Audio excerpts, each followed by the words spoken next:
Welcome to Go Home Heat, Pro Wrestling Podcast. Part two. Okay, so we're going to jump right into Raw because this is a sports entertainment podcast. Bayley, Sasha, tag champs, interrupted by Asuka. Charlotte comes out. We get a little bit of talking back and forth. Then we wind up with a triple threat match.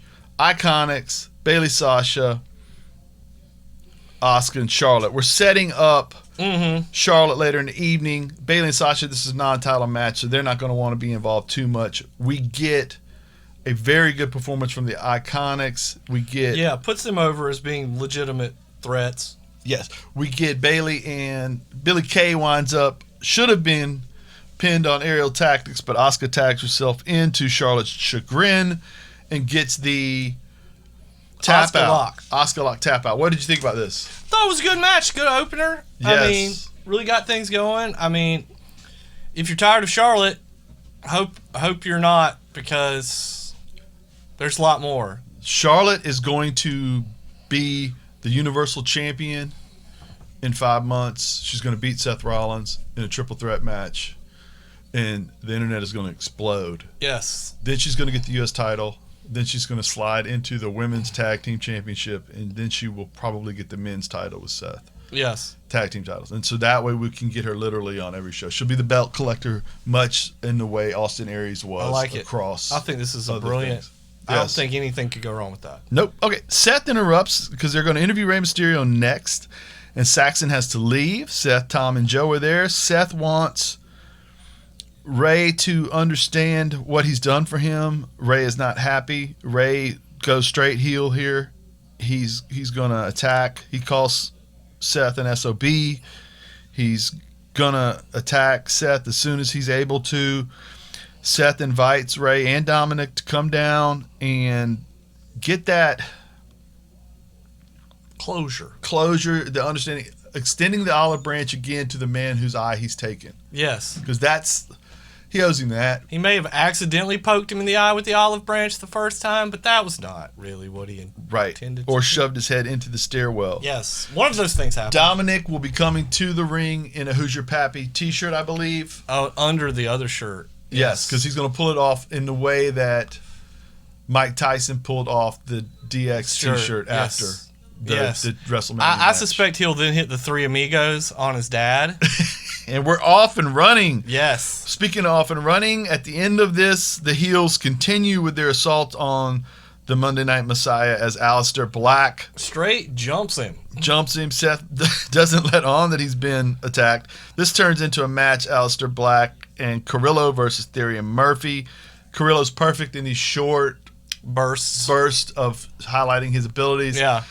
Black gets the, as you say, the non-traditional finish for him. Yeah, he doesn't hit the Black Mass. He doesn't use a finisher. He runs up the ropes and just roundhouse kicks was it Theory? Yeah. Theory right in the face. And that was enough. No, Buddy, yeah. Pins Right, Buddy. right in the face. And then Rey Mysterio comes out. Rey Mysterio, In a suit. The babyface Aleister Black, in reality, Aleister, dumb babyfaces. Aleister and Carrillo, who's been rolled out of the ring because he doesn't matter anymore, are... Wait, no, that hadn't happened yet. Okay. Because they just won. They just won. Booyaka Booyaka, Rey's music hits. A pigeon-toed man in a black suit, just like the one Seth was wearing, comes walking down the aisle. And a beard. With a Rey Mysterio mask and a beard under it. And somehow they are fooled. They're confused for a brief moment. Which gives Buddy Murphy and Austin Theory a chance to jump them from Jump behind. Carrillo, beat him up, knock him out of the ring, jump Aleister Black, Yeah. beat him up. Seth gets to preaching on him because what we're really moving towards when we get done with Rey is Aleister versus Seth. I hope so. And that's going to be They've great been slow television. burning that since January. And it's great. Yeah. It's great. Okay, Randy Orton secretly tells Charlie that somebody may be at the Peep Show. Now, if you're a Peep Show aficionado, this is a different style Peep Show. Christian has a talk show called the Peep Show. Much like the MVP Lounge or the KO Show or Talk is Jericho. Yes, because at one time, Edge and Christian called their fans peeps.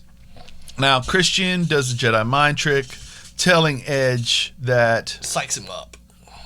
basically, you don't believe in yourself, you can't win this. Therefore, Edge gets mad and says, I can. That was fine. Orton says he's putting an end to all this silliness, which was even better. Mm-hmm. Charlie is with MVP, and R-Truth interrupts. And Truth's goal is to not only make Bobby Lashley champion, but to rid the WWE of clowns. Oh, yeah. Which has really MVP's filled up goal. his... Yeah. MVP's goal is to rid the MVP of clowns, which is going to put his agenda at full. Yes. Now, Lashley comes out, puts R-Truth in a full Nelson, which I think this is doing a great job of MVP showcasing the fact that you guys that are underutilized due to your own willingness to be a clown. Mm-hmm. You know, Lashley, you got put, and it almost tongue in cheek, yeah, using R-Truth's 24/7 title to say, why was Bobby messing around with Lana for 3 months when he's, you know what I mean? No. MVP's making valid points about why we doing so many kind of acts. Yeah. Street Profits versus the Viking Raiders in track and field. Speaking of dumb comedy acts. Okay, so after that was over, Apollo comes to the ring and announces a prospective banger in Kevin Owens, Garza, and Andrade. I'm not giving that any justice. I'm done. You gave it more justice than it deserved, I think. So. Kevin Owens jumps them both. Oh, he's not playing around. We get Andrade and Garza thrown into the ring. Commercial. When he come back, the tide is turned, and it's 2-on-1 because Garza and Andrade are in the same faction, of course. KO's getting beat up. Then Zelina winds up accidentally getting knocked down on the outside of the ring as Garza and Andrade are kind of fighting over who's supposed to be pinning. Now we wind up with what we should have had from the beginning in theory, which is a 1-on-1-on-1 match. Uh-huh. Owens winds up isolating Garza, hits his stunner. We think he gets the finish. Andrade rolls him out. Gets the quick pin over Garza. He's pinned his teammate, which is going to cause for more angst. Friction. Correct. Charlotte gets an interview, and she did not lose last night. She raised the NXT, and someone else took the pin, so therefore I didn't lose. Ah. I'm main eventing TakeOver and main eventing Raw. Left out that she main evented, opened, and main evented, which gives her like a large amount of TV time. Correct. But luckily, at some point down the road, I'm calling 5 months, we'll be getting her 45 minutes a night. Yes. 3 nights a week. Her match against Braun Strowman will be epic. Yes. Yes. Because she can do more than run in a circle. Okay. Ooh. Do you take anything seriously as Asuka comes out singing and dancing? And what did the 5 fingers say to the face? Slap! And there we are. Okay.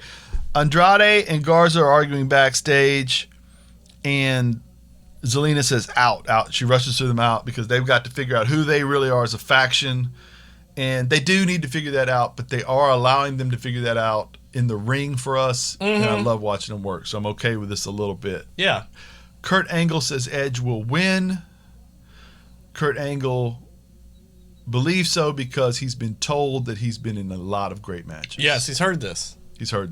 And if you haven't seen the great matches Angle's been in WWE and in TNA, go back, find those Samoa Joe Angle matches in TNA and Impact. AJ Styles. Yes. And just, not to mention all the great work he did with Shelton Benjamin and Shawn Michaels. It's just, what a career.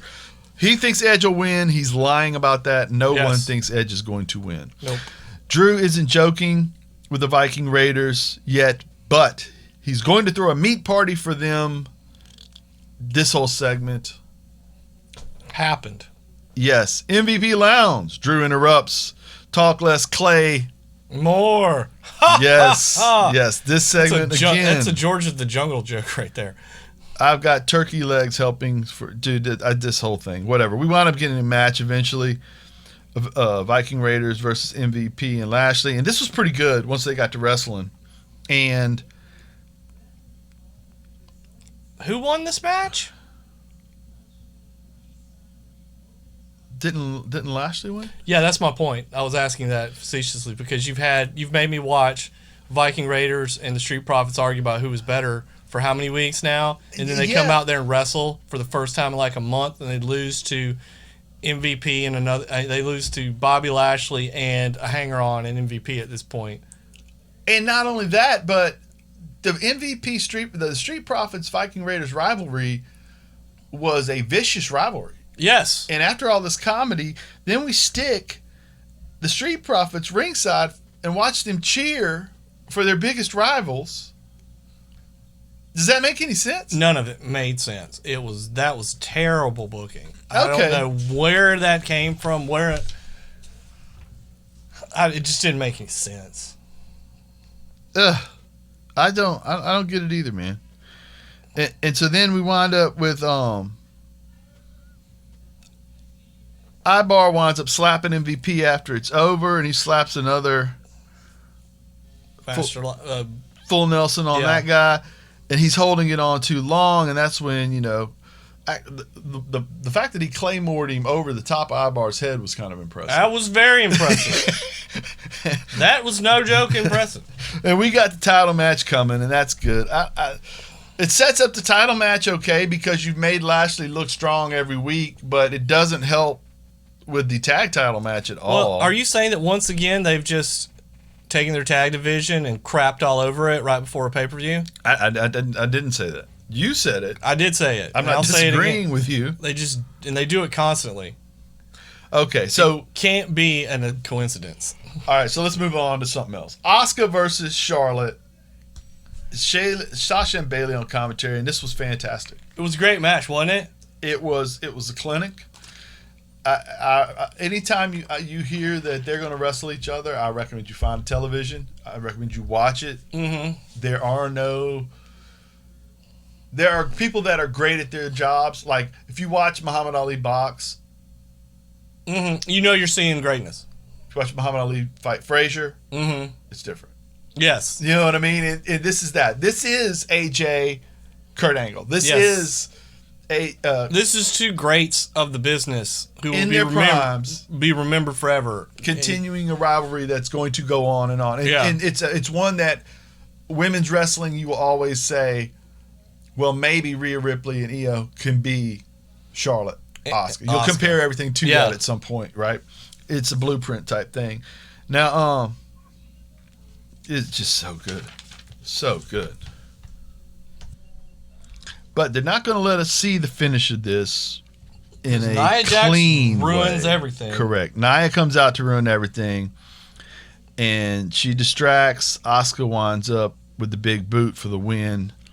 Big boot. Anytime you get to hearken Hulk Hogan's wrestling techniques, we're all for it. Yes. Big boot.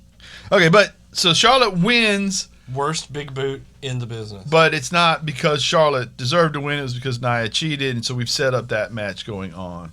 I was happy with that match. Mm-hmm. The episode was fine. Yeah. There's a little bit of weirdness in there that it'll get ironed out. NXT comes up. We don't do weird in NXT. No, we just do great matches. Mm-hmm. Undisputed Era comes out, and Cole gives a pretty good promo for Cole. Yeah. He's better than this, but it's leading to something. He mentions Dexter Lumis is inhumane abduction of Fish and Strong. Yeah. And Strong mentions that everyone knows he is afraid of being locked in trunks. In trunks. Yeah. And then Adam Cole's like, weird way to phrase that, man. If you go back and just watch Cole's face during this segment, it is gold. It's money. Because he looks at him like, is that a thing? Is that... Who was locking you up in trunks? Yeah. And then Roddy keeps seeing Dexter Lumis in the crowd. And then he disappears. They do the turnaround, and he's not there. It's very Jason Voorhees. Absolutely. And so then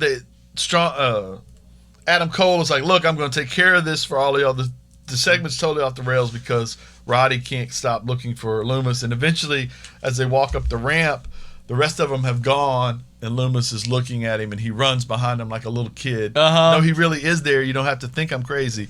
Mia Yim, Keith Lee versus Candice LeRae and Johnny Gargano. This was a good little fun. It was. I don't understand the point of it because I thought this rivalry was over, but 50-50 booking means you got to give them back a win or something. I don't know. Well, I don't know exactly where all this goes, although I would think it goes to Yim and Candice not being quite done with each other. Well, I'm fine with them not being done. Right. So Lee gets caught up in the ropes during this match. There's like a Dirty Dancing spot where Keith Lee kind of picks her up and moves her out of the way. Moves Ray out of the way, right? And when they dodge out of the way when Mia Yim's going to do a dive and leave Keith Lee just standing there, and he just plucks her out of the air too. Yeah. They did a couple spots where it's showcasing how strong he is. Now he winds up getting the tornado DDT on top of onto Johnny's wife. And Lee is worried about Johnny's wife. No, it was that final beat. It was the one, that outside-inside DDT. Right, correct. Yeah. Correct. Okay, you're right.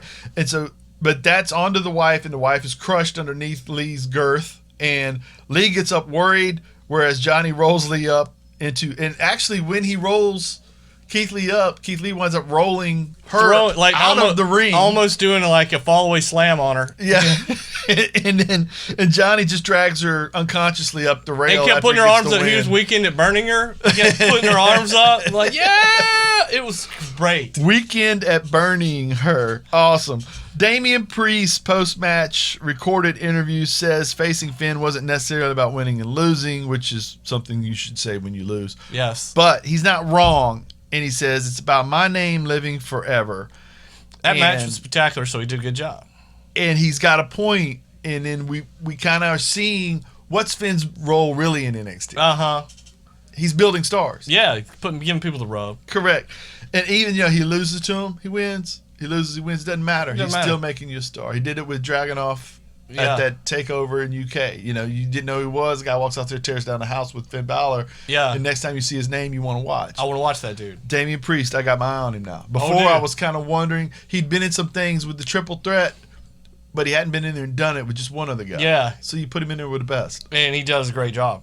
Cameron Grimes interview. Again, a guy's been working with Finn. He's pumping himself up.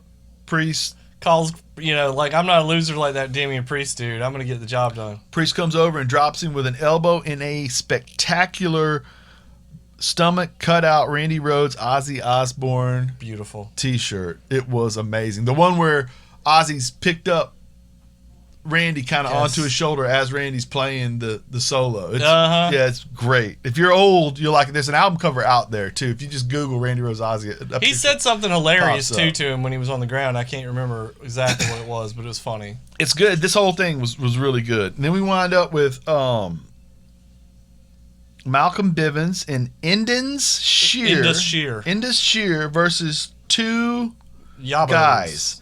Now, one of those guys was wrestling on Dark for AEW like 2 weeks ago. Dude's making this world, man. And he never even got in the ring.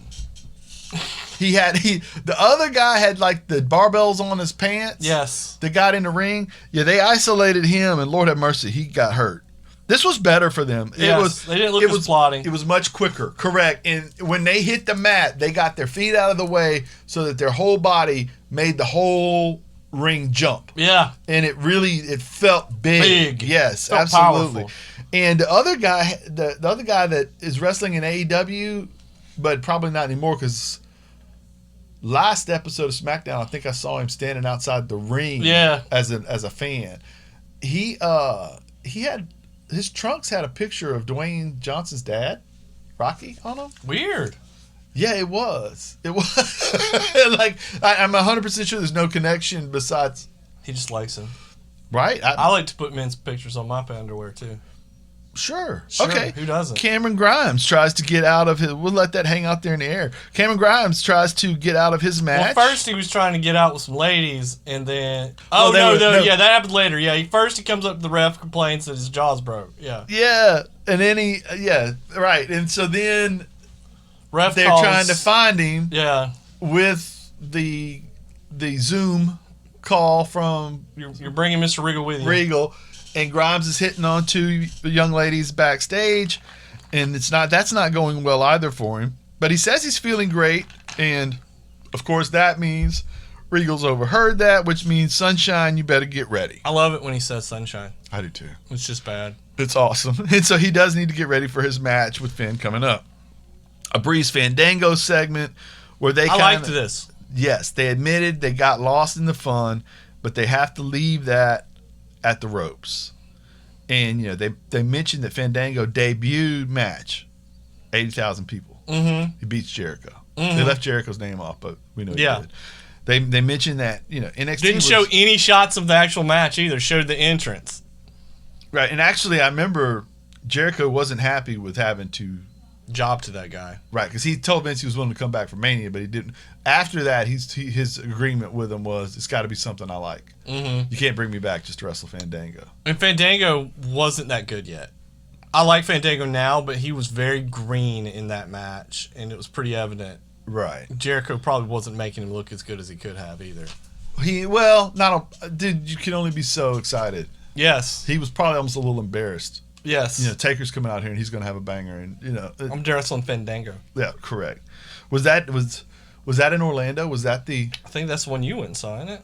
No, that was I think that was 2000. Could it be that long ago? Wow. If it was in Orlando, then that would mean that was the night Ric Flair was retiring. It could. Oh God, yeah. And poor Jericho is wrestling. If I'm right about that, I get it. NXT was built on Tyler Breeze's back, which is fairly true. Fairly true. You know what I mean? And so this was a good, like I you thought said. it reestablished the characters a little bit. Mm-hmm. But then they also, when he said Imperium, and he said you said that wrong, and he referred to the fact that that's like a perfume. Yeah. And then the guy, then they called the old boy Marsupial. It was Marsupial. And what was it? It was what's the other guy's name?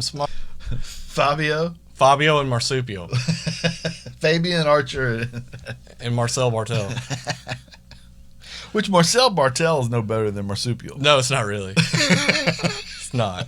Not to an American. Okay, anyway, this was great. Like you said, it reestablished characters without taking them away from who they are. You didn't have to turn them heel to make them take it serious. Ciampa versus Cross, replay stuff, and post-match Tommaso is so distraught he can't even talk. Mm-hmm. And I get it. The show has been built around him for so long. Mm-hmm. Where he goes from here, I don't know if he goes to another show. I'm a little afraid of that because I don't know that they'll use him correctly. SmackDown or Raw knows what to do with that kind of talent. No. That's specific. Where he's a bruiser, but he's 5'9". Yeah. I don't know what they do with that. Like, Dean Malenko could only do so much because people couldn't figure out that he could have done more. Yes. That kind of thing, right? And so, Ciampa versus Cross was a showcase for Cross, but it also puts Ciampa at a crossroads. Yes, of his character. Which is good. Because, characters need to develop. Rhea Ripley with the Robert Stone brand. Speaking of character development. Oh, Lord. Stone hasn't been to bed yet since he got fired. His clothes are dirty, nasty, unbuttoned, and he pitches a merger, an original pitch for a merger of he and Ripley's talents, in that he is a loser, and she's been losing a lot as well lately. Yeah, I like it. But together they can rise like phoenixes, and she dumps him in the towel bin. But she does mention that there's 1 in a million chance. So you're saying there's a chance. Which is great. Anytime you can set that line up, do it. Right? Okay. Grimes versus Finn is next, and this was really good. Banger of a little match. Grimes looks good. Finn is becoming the star maker for him. We knew Trevor Lee was capable of this. Then they turn him into Grimes when he gets to this company, and finally he's getting to show that. He winds up thinking he's got it made, which Finn switches to Todd, double foot stomp, sling blade, shotgun drop kick, coup de grace. This is always the finish for him. No. He misses. We wind up with a roll up. We get more of a match. Then he gets the great reverse in the 1916, followed by another 1916 after a coup de grace. And get to finish here. But even though you even showcased Grimes a little more by letting him go through the whole finisher process twice. Yes. It took 2 shots to kill him. Mm-hmm. Exactly. Finn wants Keith Lee, which is great. Now, early in the show, Keith Lee acted like he wanted a piece of Adam Cole. Right. And I was wondering if it might who's next for Adam Cole, because I was thinking it could be Finn Balor, it could be Keith Lee. And they don't tell us, but they tease us more. They tease us more as this goes on. Dakota Kai versus Kat Kanzero, and this was fine. Kanzero. Yeah. She's very small. She's a ninja warrior, but she is incredibly. She's like the cheeseburger, Ring of Honor cheeseburger of this division. Very small, but Dakota Kai is able to do things with her. I don't know how Dakota does her finisher on other wrestlers. I don't either. She's limited herself. Right. But she has a sidekick, a Gonzalez. And so that is maybe how she does get finishes. It's helpful. She has a huge, strong China style. Yes, enforcer, and she can be a female Big Zeke, if you will. Dude, if I was Triple H, I would totally say watch footage of me in China when we were coming up for the Intercontinental title and do that. Yeah, do that. You know, because that's what worked for you two. You know, and then eventually, when you guys break, Gonzalez gets to be the star. You know what I mean? Okay, now Timothy Thatcher is training. It looks like he's going to train his own little Team Angle here. Yeah, a little faction. I'm all for it. I like it. Yeah, and the Barbaric training starts next week, which I love. And dude, Road Dogg said in an interview he's going to develop characters, and we're getting that along with the wrestling right now, and that's great. I'm fine with that. The Cruiserweight champs, I think I called that El Phantasmo was one of the dudes in the gang. Oh, yeah. And it was true. Yeah. You called it too. Now, this was great, though, because the two guys in the gang are the two guys who got kidnapped earlier. They are, but also, okay, the Masked Assassins come out. They surround They tease El Phantasmo and Drake Maverick, or, you know, Maverick's putting him over and talking about what a great match they did together. They tease all of that. They get surrounded, and that's when Maverick realizes he's been had. They beat him down. Mendoza and Joaquin Wilde take the masks off to reveal themselves, and then El Phantasmo takes his mask off to reveal he is Santos Escobar. Love that name. And no one can touch him. No one can touch an Escobar. Oh, love it. And if you pay any attention to anything, you know. Pablo, baby. Nobody can touch an Escobar, right? I loved that. Absolutely. And Mendoza and Wilde badly needed direction and new packaging. Yes. And they got it in a faction where they don't have to follow.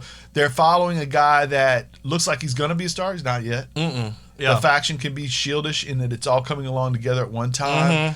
One guy's a little bit out front, but not terribly so far out front. Everything's new and fresh. Yeah. And I love it. Love what they did here. Loomis left a picture of the Undisputed Era bloodied and bowed and basically laying in their own pools of blood, a picture that he personally drew, which is wonderful. Roddy is a little bit freaked out. Cole says, let's go handle this. And as they walk away, again, Loomis is watching outside through a window, and Roddy sees that and runs away. Yeah. And the whole thing is he's not after Adam Cole. He's never been after Adam Cole. He's after Roddy. Yeah. I don't know why, but that's this particular time. Probably because, you know, what's the old joke? Why do you chase him? Because he runs. You know, but so it doesn't even matter if he wins this match or loses this match, really, because that's not his real target. Right. Well, the other thing is, too, not the other thing, this is just something funny. Somebody put on the Twitter world that if this is staring at you and is going to take your woman, what do you do? And I said, what do you say? I said, I'm going to miss her. I'm going to miss her because I'm not dealing with that guy. No. Shotzi and Tegan get a shot at the Backlash winners of the belts on the next episode of NXT. And that's cool because they promised us we'd get these belts defended across all brands. And that's kind of cool that they're going to immediately start back into that. I like it. Imperium versus Breezango. And now we know that's going to happen too. Now, next week, we're on to our main event tonight. Dexter Loomis, Adam Cole. Adam Cole does not have bad matches. Nope. And this is his ceiling. I mean, his floor is higher than a lot of ceilings. He has good matches. He has a great one here. He wins on some BS. And if you're getting bored with Cole, the last 6 minutes of this match explain why you should hold off on all that. Because Cole gets the win on the help from Roddy's kick. Then he goes back, and he goes back to hold his belt over the top of him. And Loomis catches him in the chokehold. Yeah, after he's lost the They used the Japanese name for it, but it's a head and arm choke. Yeah. Okay, and then arm triangle, whatever you want to call it. Roddy and Strong jump Loomis, Velveteen comes out and saves them. Mm-hmm. And as they fight their way out, Cole is left by himself. Kind of showing off, saying, "Yo, I'm untouchable, baby. I'm untouchable."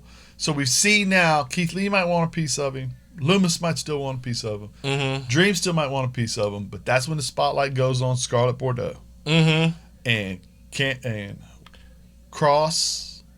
I like the Davian Cross symbol they put up. Yes. I mean, Karrion Cross. Karrion Cross is not there, which I thought was well done. I like this better. And she comes down in the spotlight, puts something behind her back. You don't see it till she gets to the ring. Puts this hourglass down, flips it over, lets him know time's running out. Time's running out, buddy. The clock's ticking. And then the fans go doing the TikTok. I like TikTok is a I think that's a cool catchphrase. I think that'll catch on, because it's like, coming TikTok, for you. TikTok. He's what he is he's the crocodile from Peter Pan. Oh, dude. That took Hook's hand and ate the clock, and every time that Hook hears the clock, he freaks out because he knows the crocodile. The gator's around somewhere. Yeah, he's coming for me. Right. This is great, and we've set up a show here where our heavyweight division is what? Loomis, Cross, Dream, Lee, Balor, Priest, Grimes. That's a lot of really good. Oof, that's a lot of great talent. And I did not mention the Undisputed Era. No. Mm-mm. Dude, that's pretty incredible. Sick. You've got the Cruiserweight division. Mm-hmm. I just love the show. Can't Show's wait to see so where good. It goes. Yeah. Let's move on to SmackDown. And go ahead. I'm just going to say right now, I don't know. I think that AEW has a lead in a lot of this stuff because they're newer. And if WWE holds the course, you might see that in about a year or two, the creep up in the ratings of, Well, think about this. Once the new wears off the penny of AEW, then you'll get to find out if they're really got it for the long haul, which they may. Well, everything's skewed right now because of the pandemic, right? But, okay, the last couple of weeks, there's been about 400,000 watchers difference. Mm-hmm. Well, one gets re-aired on the network all weekend. Is a 400,000 person viewing win when your whole episode gets shown again without commercials in 2 days really a win? Mm-mm. When you consider that the WWE fan that watches NXT has already been conditioned to watch it whenever they want anyway. Yeah. So I don't even know if they're really winning.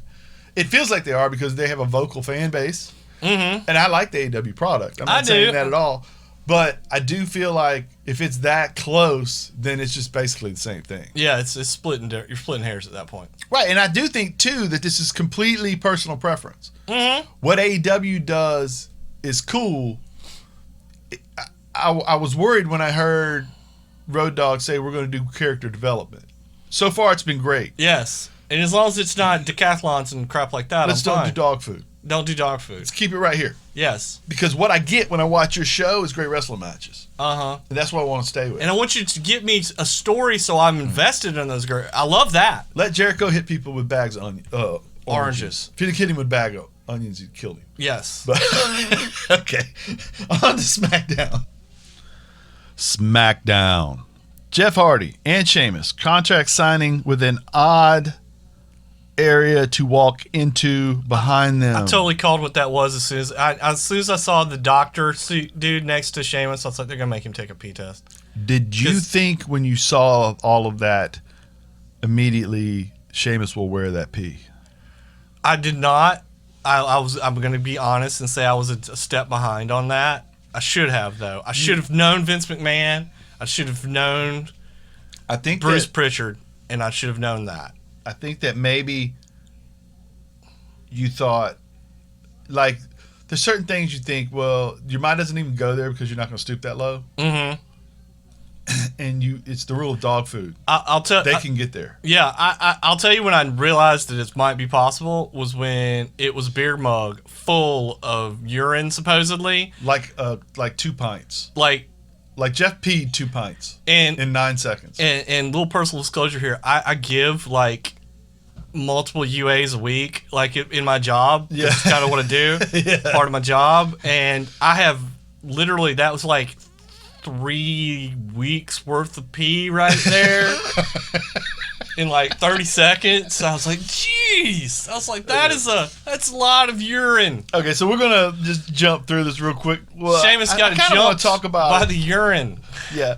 So he does take the piss test, and they go back and forth, and he winds up throwing the pee on him. But I think more importantly, you asked me a question what I thought about it when I came when I was watching it, and I thought there was a piece of me that thought, you bookended roll your eyes shots at being funny with a speech from Jeff Hardy. It was very heartfelt, and I don't roll with Jeff a lot on what he's saying, but I get it if you've never been an addict, or you feel like maybe this is not something you should go down that road, addiction. Like I remember when Jericho was pouring booze on Punk, and Punk he was never an addict, but Punk was, he was straight edge. Yeah, there were people that were like, that's just distasteful in that he's forcing him to drink alcohol. He's never had alcohol in his life. Yeah. That's like almost like a religious, like forcing a man to sin type thing. Yeah, right.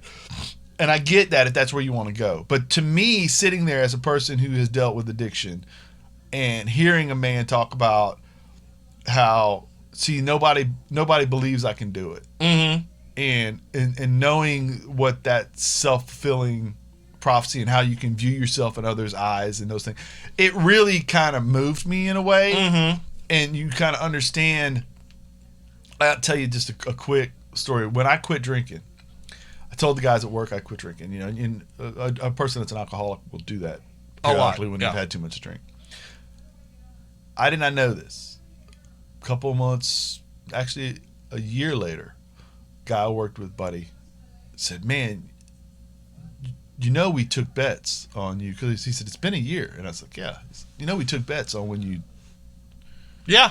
start." Like all of my friends at work took bets on when I would start drinking again. Yes. Nobody gave me 3 weeks. Wow. Nobody gave me 3 weeks.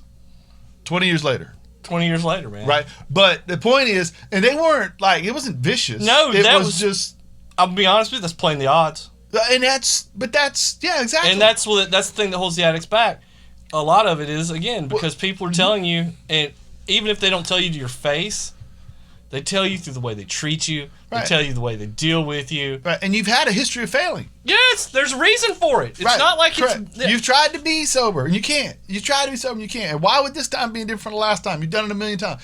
I get it. Yeah. And so when he plays this out it feels real. It is moving.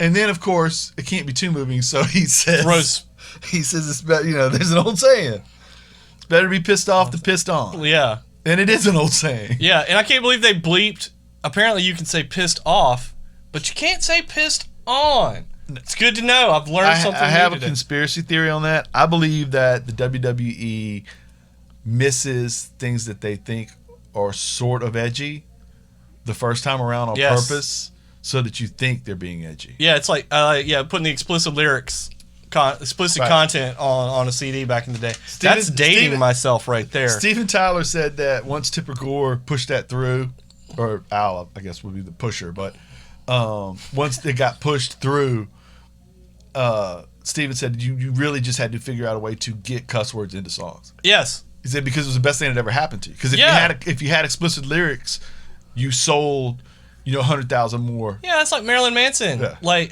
people ask Marilyn Manson, does it piss you off that these people come and like protest outside your events and stuff like that? And he's like, they're selling every time they show up, they sell 10,000 more CDs. No, they're right.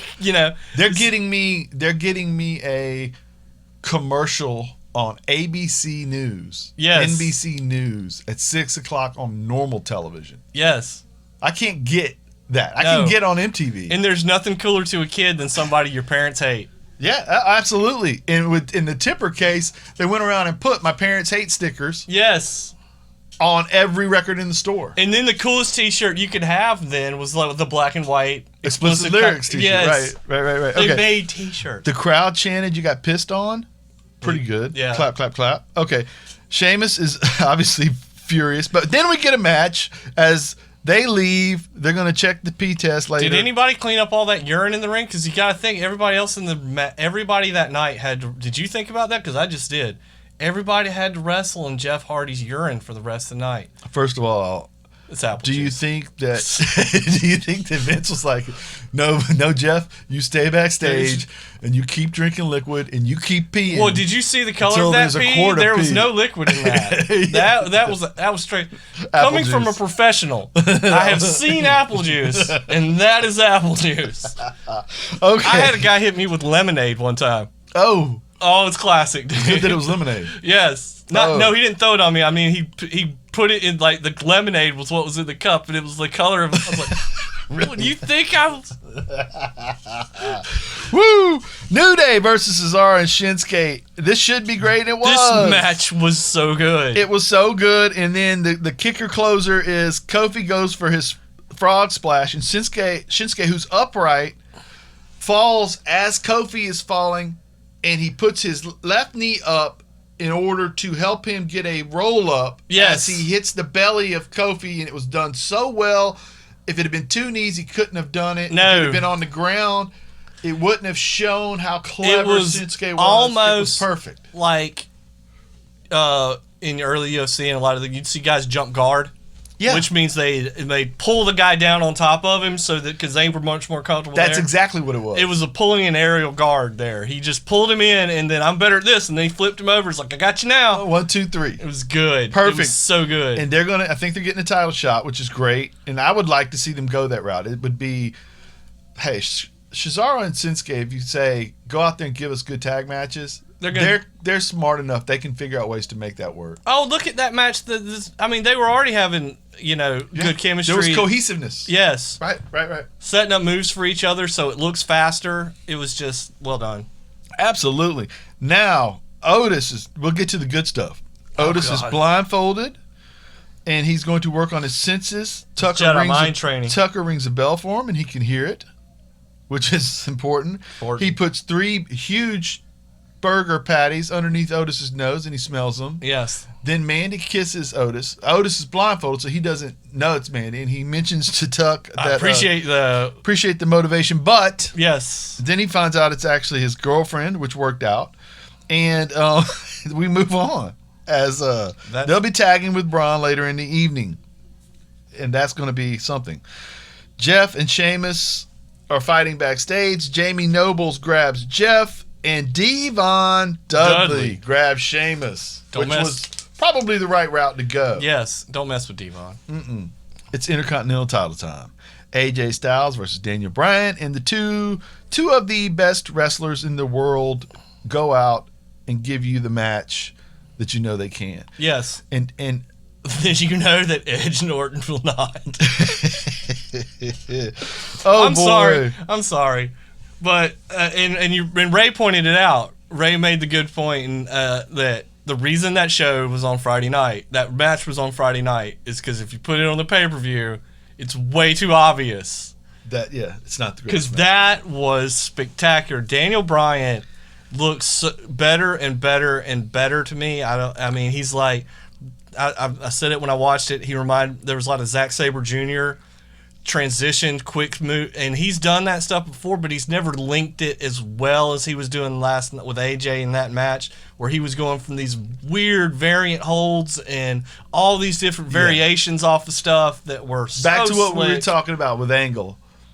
When you're so good, you can be good with anybody. Yeah. But there's a couple of guys that you can do more with, and we haven't gotten to see these guys do this together much. And AJ, dude, come on, he's so good. And he was spectacular, and everything he did in this match was great too. Now, after you go through 3 commercial breaks of this, and it's each segment is a different style, a little bit. You get the heavy wrestling Daniel Bryan on top early, a little bit more of a pro wrestling style, still catch can stuff with AJ getting the better. You come back and Daniel swings it again to where this thing looks to be Daniel's. Yeah, he's transitioned into an armbar, which is transitioned into head stomps. And as he backs away to do his finisher, the 2 knees to the head, he jumps into a Styles Clash. Yes. He almost finishes him there, but then he winds up going for the Phenomenal Forearm and getting the finish. Loved it. Perfectly done.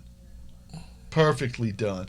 And you can almost feel, it's funny too, because when they announce the rivalry between these two can be so good at whatever level they want to do it, because like even when they announce the two men, one's from Aberdeen, Washington, one's from Gainesville, Georgia. Oh, yeah. Like everything about them, besides the fact that they're the same height, is different. It's different. How they go about things, everything. But they can do what the other one does. They just don't. Yes. So they can absolutely get in there and mix. If they wanted to go in there next week and have the same match in reverse, Yeah, they can totally do it. they could do it. Yeah. You know what I mean? And it's just, okay. I did have a weird idea after I watched it.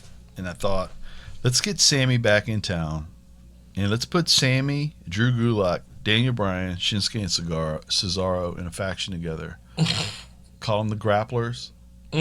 Put them all in masks. Mr. Grappler 1, 2, 3, 4. Didn't they used to have a luchador team group that was, they all had numbers as names? Well, I mean, Mr. Wrestling 1 and 2. Well, no, I'm talking about, this was back in the 90s. Didn't they have They may have. uno, dos, tres? Because I remember Edge's first ever match on television. He actually almost killed one of those dudes and ended his career. He did the jump over. He did the spot where he jumps over the top rope and flips over, and his long ass leg hit that dude right in the top of the head like an axe kick. And Was it there?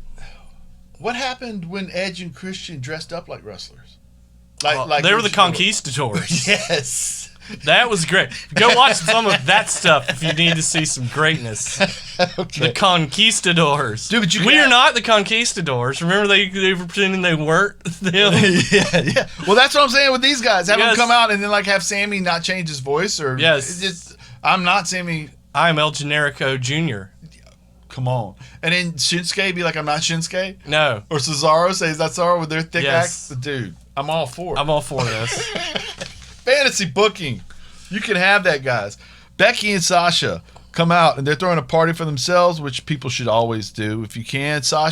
Becky has a poem for Sasha, which Thank God it gets interrupted, but affection should be shown in poetry. yes. Regardless of not. Go back and watch. If you want to see great poetry, go back and watch Jake Hagar do his poetic AEW. AEW. But I said it before. I think that Becky, Jake.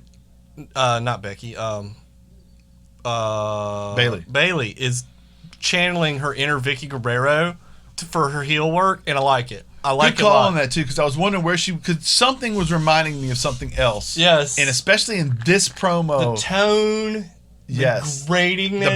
The body, even Yes. the body movements. Yeah.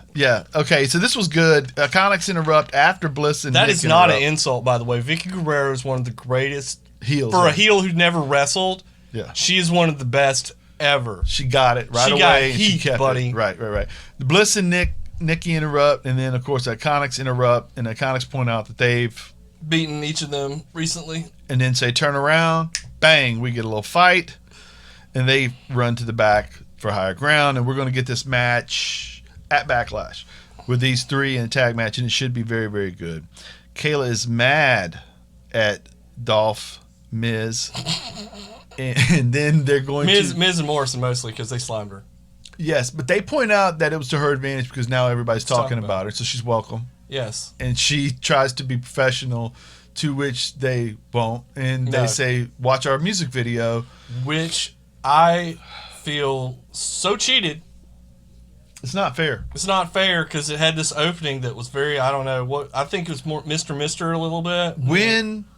When John sat down at the piano, Yes. I thought we were getting immortality right there. Oh, it's going to be And then Miz is gazing out over the... into the middle distance. Oh. It's beautiful. But then Braun comes out and everything's ruined. Yeah.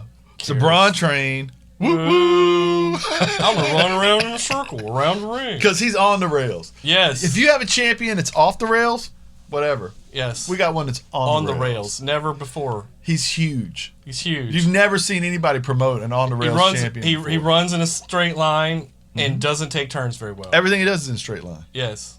and you can't do anything with it. No. It's almost like they're saying follow the rules. Oh man.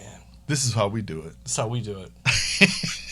Okay, Braun, Tuck, and Odie are there, and they don't really get into it as much as they could, but there is a little backstory in that Otis is the Money in the Bank holder. Yeah, at some point he could try to take that over. We get the power stuff early. Morrison. Wait. Let's talk about the team that they're facing here. Morrison, another faction. This should happen. And Dolph. How are they not together? Their look is together is perfect. You got Vince. You got Miz who can talk, and the other two can talk, but Miz is the better talker. And then you got two of the greatest in-ring performers of this era. And you know what we haven't gotten out of Dolph much? What? Funny. And if you put him, he does stand-up comedy. Yes, and you put him with Miz and Morrison. Do that. Oh God, they're so perfect. How is this? This should. I am speaking this into existence. Right. I want these three guys to be a faction. And you know that there is a rep at WWE who watches the Miz and Morrison after USA on Raw or whichever night it's on. Maybe it's on. I don't know what night it's on. But anyway, they watch that show, and Morrison and Dolph are on the show with him. Yes. And nobody's like, maybe we should put them on screen together. Matter of fact, when they promoted the show, they took a picture of them all. They like one of the Twitter feeds of the three guys was a picture of them at a wedding. One of their weddings together. Yeah. But we can't put them in a faction together? They're great. Come on, man. Dude, give us this. Spectacular faction. What was it? Was it a hip toss that Morrison landed? No, it was Tucker did he bounced off the ropes, came back at Tucker. Tucker did to do the backdrop. Threw him way up in the air to like flip him up in the air. And Morrison one-legged lands that thing perfectly like matrixed it. Like, what are you even doing here? I'm the greatest thing. I don't understand He's the world so talented. We live in where that dude is not a champion multiple times, or is not in the hunt, or is not you're mainlining your shows. The dude can do things in the ring at a size. He's not a small man. No. He is an enormous human being if you meet him in real life, and he flies. Yeah. And he does things I've never seen luchadors land that with the grace and fluidity that he lands stuff. He is different. And it's the parkour thing, and that did amazing, like you say, that they never turned him into a champion because, like, remember they used to have segments with him when he was younger where the other guy would be stretching and then they cut to Morrison and he would just be running off the furniture all over the back lot of the building. You know what I mean? And Joe, what's he doing? He's jumping off a truck. You know what I mean? And how's he getting loose? Handsprings. Oh, that looks like, it's crazy. And yet, here we are. Okay, so then we cut to commercial. We come back. Otis, the match gets interrupted by the Go Home Heat King, Corbin, who has no business at any point. Mandy Rose approached Mandy Rose, who was instrumental in stealing his crown the week before. He just points out the obvious, which is that she's been fantasizing about him. Yes. Heel Otis runs to the back, who was jealousy. This is ugly. This is terrible to see. Otis doesn't trust her to be alone. No. Long. With Baron Corbin, would you trust your woman to be alone with Baron Corbin? No. No, I wouldn't. Not with that cape on. No. The crown and a scepter. That was like a fake saber-toothed tiger that holds the little. My eyes get drawn to that fake tiger or wolf claw or whatever, wolf fang, whatever it's supposed to be. It's a saber-toothed tiger scepter. Okay, go with you. Just go with it. Just go with it. So anyway, Otis runs backstage, jumps poor Corbin, and then eventually comes back out. We think we're going to get a handicap match. Again. A little bit overbooking, right? There's no reason for that at all. Overbooked. Why did he come back? Have you ever seen somebody come back from the run out to the backstage jump? Why did you need... Well, think about the... No. A, no. B, why did you need that to make it look like they were going to... Why am I supposed to believe that Dolph, Miz, Morrison have no chance at Braun, Tuck, Odie to the point where Otis has to leave in order for them to have a chance? Yes. Braun's... I don't know if you've seen this, Kevin. Braun can run in a circle. He will. He will soon. Well, that's where we get to eventually. He runs in a circle and... hits people. And, dude, they all take rough bumps. Well, you got some of the greatest. I mean, he hits John Morrison. John Morrison makes it look like he got like shot with a cannon. You know. Yeah, and then of course, Dolph would do that. Dolph probably takes bumps first thing in the morning just for fun. He's nuts. And then Miz is great at the stuff too. They throw the guy in the ring. They get Otis hits the caterpillar. Otis hits the worm, the caterpillar into the elbow for the win. Yes. And the only thing I got to say about this episode, I enjoyed it very much. There were some absolutely fantastic wrestling, and SmackDown owes me a video. Yeah, music video from Ms. Morrison. Do not taunt me like this. Right. Now, Backlash is coming up. We're going to watch it this weekend. Drew, does he win, Lashley? Yes. Braun runs in a circle and wins? Yes. Okay. But I think then we get a Fiend appearance afterwards. I think. Because that's going to wind up being what we get at SummerSlam? Yeah. A Fiend 2? Uh-huh. Well, actually, a Fiend 1, but a Bray 2. The women's tag match? I think Bayley and Sasha keep the belts. I think the Iconics win. I would like that. I would like that better. Asuka, Nia Jax? Asuka better win, or there is no justice in this universe. I agree with that. I agree with that wholeheartedly. Now, are we looking forward to this pay-per-view? I think so. There's some good matches here. Yeah, I think so too, man. I think so too. I enjoyed this week of wrestling. It was a little wonky in a way that only WWE does. Yes. It was. There have been weeks prior that were better at the wrestling part, but you got to remember, 2 of these shows are go-home shows. Yeah, but you had the entire NXT show, and you had Daniel Bryan versus AJ Styles. You had, I'm trying to remember, it's been so long since we talked about Asuka Charlotte. Asuka Charlotte. You've got, and the NXT show. Yeah. So you had probably just out of this, let's see, 5-7 hours of wrestling, you probably had 3-4 hours of great wrestling. Great. Yeah. Great wrestling. Yeah. All right, man. Well, let's go. Home. Heat. Copyright 2020. I like it.